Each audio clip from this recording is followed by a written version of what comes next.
All right, so we are starting section 7.2. I think it's 9 questions long, and we're going to start with the first one.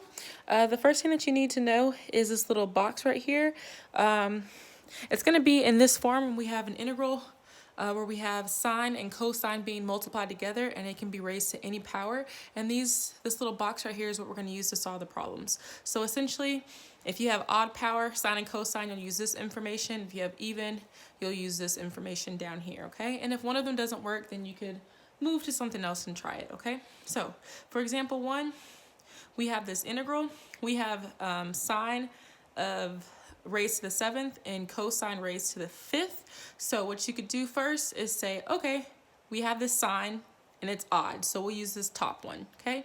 So that means that we're going to use this, that means we're going to use this cosine x, in our case theta, because that's what our equation is, equals 1 minus sine squared theta.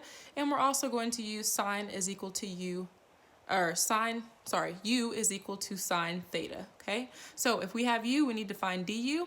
Du is just the derivative of sine. We can go back to our little box from Cal 1. Sine is right here, so that is going to be cosine theta d theta.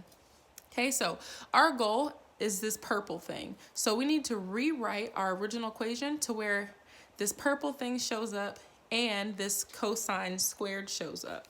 So cosine, for cosine to show up, that means we need to pull one cosine out of the 5th power, okay? So I'll do that first. So over here we have sine to the 7. I just wrote sine to the 7. And then here, instead of 5, I did 4 and I did 1. So that way I can get that cosine theta d theta, okay? So now from here, we can use our orange parts and plug in. So this sine theta to the 7th, sine theta is the same thing as u, so we can rewrite that as u to the 7th. And then right here we have this cosine to the 4th theta. Essentially, if you raise it to the 4th, that's the same thing as saying cosine squared, right? Because you're just multiplying those two numbers together. So we know that cosine squared is equal to this 1 minus sine squared, and we know that sine is equal to u. So now instead of writing 1 minus sine squared, we're going to write 1 minus u squared, okay? So that's where this is coming from. And then that's also being squared. And then we have our purple part, this cosine theta minus theta, and that is now equal to du.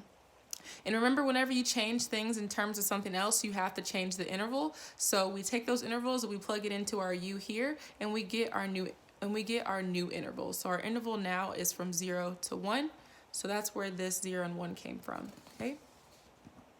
So now from here, we FOIL this 1 minus u squared, and we get this red portion right here. And then to get rid of parentheses, we check the power, and then we distribute that 7, or that u to the 7th power, and we end up with this. And then we just take the antiderivative like we usually do. Add the 1, divide by that number. Add the 1, divide by that number. Simplify, you get 1/5.